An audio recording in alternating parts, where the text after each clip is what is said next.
Broadway's getting a double helping of Shakespeare this fall as two-time Tony winner Mark Rylance leads an all-male company in Twelfth Night and Richard III.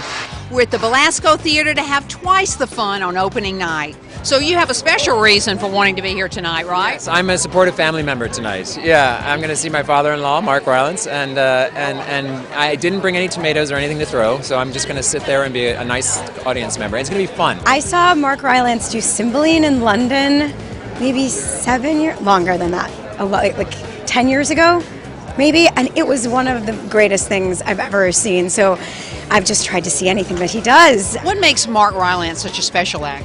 You know, I think it's just the fact that he doesn't tell any lies, not once. I sat through a 3-hour play with a man who didn't have to fake his way through those moments. He should be the Olivier of this generation. I think he's very underrated, even though he's rated.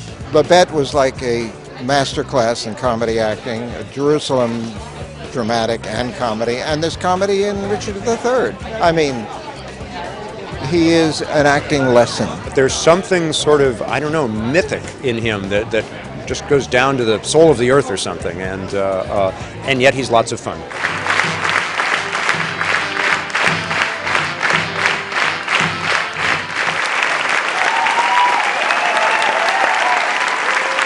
Six hours of Shakespeare, 2 different plays. What's that like? Amazing. I mean, it's totally exhilarating, and the audience make it entirely possible. They sort of will you through it. I'm not quite sure how I'm standing or awake right now, but it's marvellous, really marvellous. You feel elated, and you make me think of all the marathon runners I saw a week ago.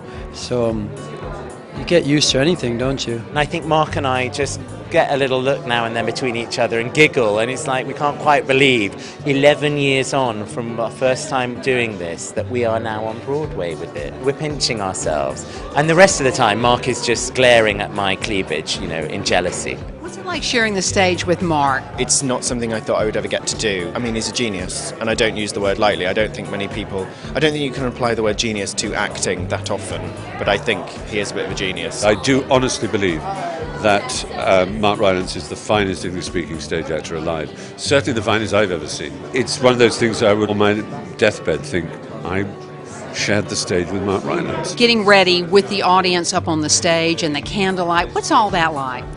I really like that because for me it helps settle your nerves, because the audience aren't this big scary animal that you encounter the first time you come out to do your first scene.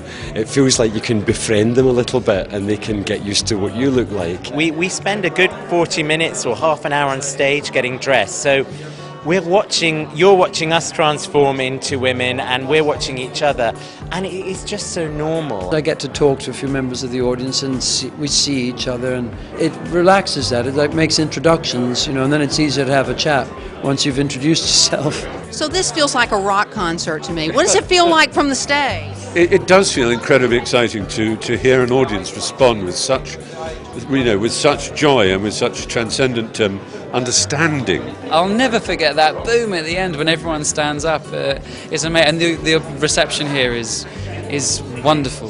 They keep you on your toes, if they start to sit back a bit, if they start to get a bit tired or a bit bored, they let you know. But I have to say, they've also let us know what a good time they're having, which is brilliant. It feels like an event.